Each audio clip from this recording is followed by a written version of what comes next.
I was driving home from the airport, the hum of the tires against the asphalt barely masking the silence between us.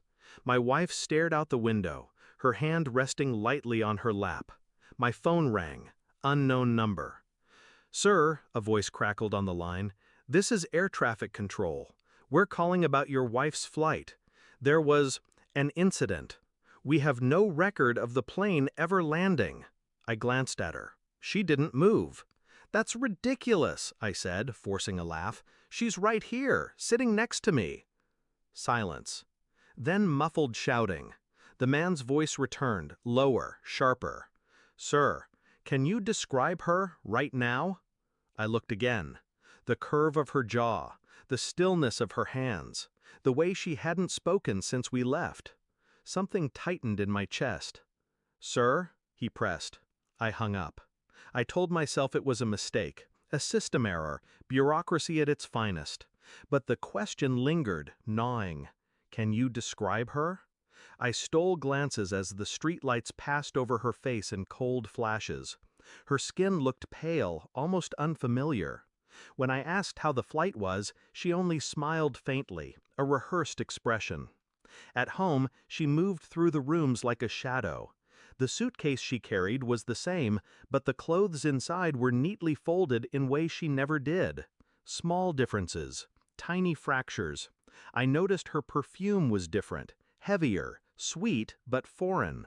Her phone, once left carelessly on the counter, now never left her pocket. I didn't confront her. I studied, observed. My silence became a mirror she avoided. But the words from that call circled me like vultures. No record of the plane ever landing. If her flight never arrived, then where had she come from? And who was she, really? I began collecting evidence, quietly, methodically. Her boarding pass, fake, numbers that didn't match any known flight. Her credit card statement, charges in cities she'd never mentioned. I traced the numbers, cross-referenced the times. Patterns emerged. There was a man, same hotels, same weekends she claimed to be visiting her sister. I pulled phone records, dozens of calls, midnight hours. His number saved under a false name. My heart didn't race, it slowed. Each discovery sharpened my focus, like a blade honed against stone. At night, I lay beside her, listening to her breathe, wondering how long she'd been rehearsing this double life. I didn't speak of it, not yet. Instead, I rehearsed my own lines in silence. I wanted the truth, but more than that, I wanted her to see herself exposed, to see the walls she built collapse without warning. So I waited, patient, cold.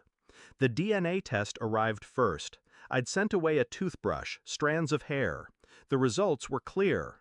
My wife wasn't who she claimed to be. Different name, different identity. The man from her calls, he was real, married with children. She was his shadow, slipping between two lives. I set the papers on the kitchen table one morning. No words, just the file, the truth staring up like a loaded gun.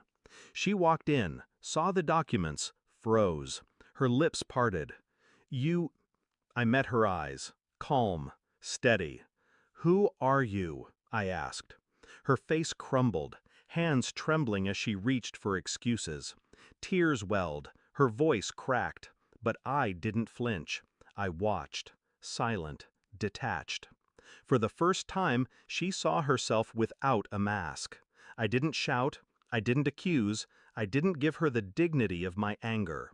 Instead, I slid my phone across the table. The screen lit up with photos, call logs, hotel receipts, layer upon layer of proof. Her tears spilled faster. She reached out, but I pulled my hand back before she touched me. "You were careful," I said evenly, "but not enough." She collapsed into the chair, sobbing into her palms. The performance was useless now. The stage had burned to ash. I stood, collected the papers, and placed them neatly back into the envelope. Evidence. Closure. I didn't need her confession.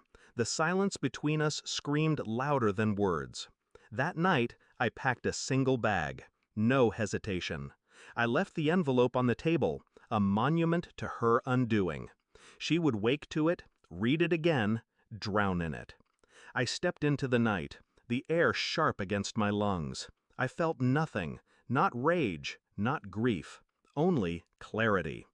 Betrayal isn't an explosion, it's erosion, slow, invisible, until the ground beneath you gives way. As I drove away, I realized the truth. She hadn't destroyed me, she had unmasked herself, and I was free. I never looked back.